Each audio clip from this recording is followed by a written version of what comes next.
Политичка култура, вака министерката за одбрана Славјанка Петровска од редовите на СДСМ го коментираше синокешното присуство на генералниот секретар на СДСМ Миле Зечевиќ на промоцијата на градоначалничката Даниела Арсовска за лидер на партијата Нова алтернатива, со која Арсовска претендира на освојување на власта на следните избори. Тоа е одлука на партијата и партијата, ако добила покана, мислам дека било кој представник на партијата, треба да удостои сепак реков формирање на политичка партија, доколку принципите на формирањето на таа партија се разбира се демократски, она што сите ние го споделуваме. Присуство на представници на политички партии како гости на конгрес и на други политички субјекти не е невообичаена пракса во Македонија, но присуството на Зечевиќ на промовирањето на Арсовска како лидер на политичка партија е помалку зачудувачки, бидејќи токму социјалдемократите ја спореа кандидатурата на Арсовска за градоначалничка на град Скопје со тврдење дека таа поседува бугарско државјанство, за вчера да е почеста со присуство на ниво на генерален секретар на партија, додека таа се промовираше за политички лидер. Освен за бугарското државјанство, фронтот меѓу Арсовска и СДСМ продолжи во годините од незиното раководење со Скопје, особено откако таа ги стопираше сите капитални проекти кои ги започна незиниот претходник Петре Шилегов, како што се брзиот автобуски превоз кој започна да се спроведува со поддршка од Дебор вреден 70 милиони евра,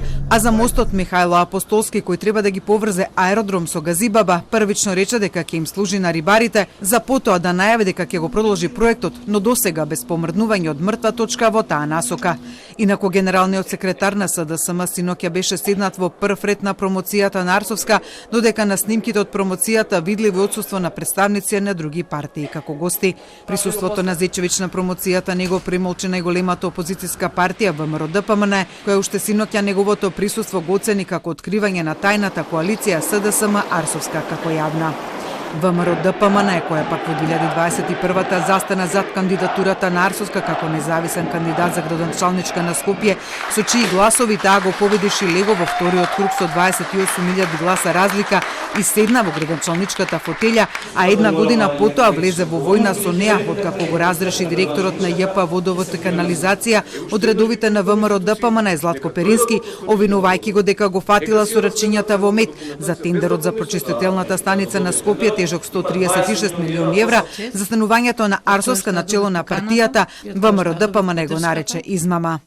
Од сите вести за формирање на партијата на Даниела Арсовска, главна вест секаде е присуството на Миле Зечевиќ, кој е идеен творец на таа партија. Од тука може да се свати колку всушност тежи таа партија, кога главна вест за незиното формирање е присуството на секретарот на СДС. Воедно е јасно дека Арсовска само преку превара може да стане лидер на партија. Инаку Арсовска синоќа избрана за председателка на Нова алтернатива, најави дека партијата ќе учествува на престојните парламентарни избори. Да, апсолутно. Како ќе настапувате, ќе коалицирате? Сите опции ни се на нас отворени, тоа е нешто за кое што нормално треба да се разговара. Арсовска, која застана на чело на Нова алтернатива формирана во 2007 година од страна на Ѓорѓио Ровчанец, која од 2008 година е во коалиција со СДСМ, вчера соопшти дека партијата ја напушта коалицијата со социјалдемократите и во иднина ќе соработува само со оние партии кои ги прифаќаат постулатите на незината партија.